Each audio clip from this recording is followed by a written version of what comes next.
Os números de homicídios no Brasil, eles começaram a ser medidos oficialmente em 1980. Naquela época, segundo dados do Ministério da Saúde, nós tínhamos em torno de 8 mil homicídios por ano. E segundo o IBGE, a nossa população naquela época era um pouquinho superior a 100 milhões de habitantes. Então, se você fizer uma comparação de 1980 com hoje, né, tinham 100 milhões, hoje temos um pouco mais de 200 milhões, então a gente arredonda.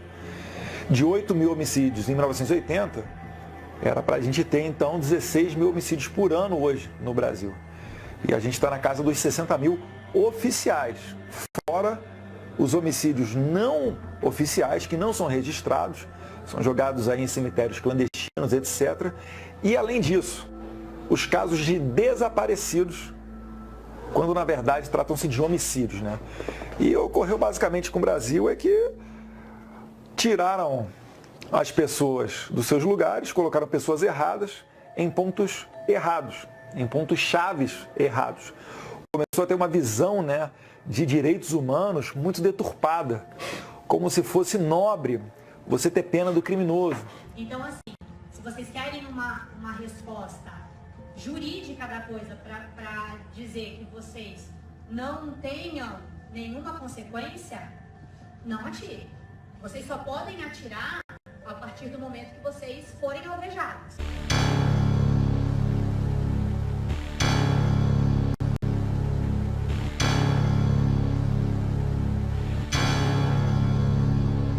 Vocês só podem atirar a partir do momento que vocês forem alvejados.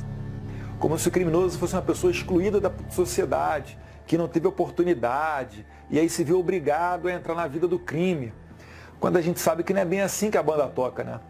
Todo mundo conhece histórias lindas de pessoas que vieram de baixo, da pobreza, às vezes até da miséria, e que conseguiram conquistar as suas coisas, ter uma vida digna, né? Pobreza nunca foi causa para a criminalidade. Só que tem pessoas que não entendem assim. E com essa visão é que as coisas começaram a mudar. O pontapé inicial foi na nossa Constituição de 1988. A gente tem no artigo 5º, trata das garantias individuais, né, dos direitos fundamentais. E a gente tem lá exemplos como, por exemplo, né, você não pode ter trabalho forçado, você não pode ter pena de caráter perpétuo. E isso, com o passar do tempo, foi piorando. Em 1990 veio o Estatuto da Criança e do Adolescente. Quem tem menos de 18 anos praticamente tem carta branca para fazer o que quiser. Sai da delegacia às vezes antes do próprio policial. Aí um pouco mais adiante, em 1995, veio a Lei 9.099, que trata dos crimes de menor potencial ofensivo. Até reconheço que ela tem uma parte boa, né? O plea bargain, que na verdade é a transação penal, mas ela também traz mais possibilidades, né? A depender do crime, que você não vá para a cadeia. O nosso Código Penal nem se fala.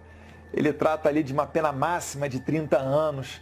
Ele prevê que, se a pena for inferior a 4 anos, possa ocorrer uma substituição dessa pena por uma multa ou uma restrição de direitos.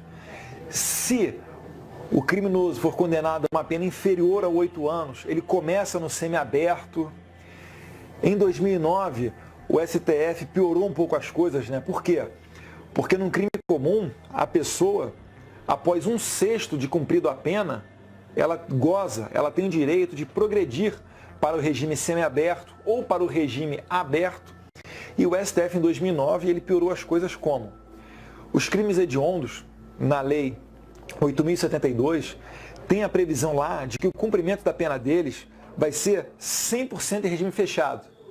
Então você foi condenado a 10 anos, você vai ficar 10 anos fechadinho dentro da cadeia. O que o STF entendeu? Ele entendeu que isso aí fere o princípio da individualização da pena, o que é um total absurdo. Veja só, homicídio, vamos lá, o cara matou o outro por uma dívida de jogo, está lá correndo risco de 6 a 20 anos de cadeia. Ele vai, um juiz manda ele 12 anos para a cadeia.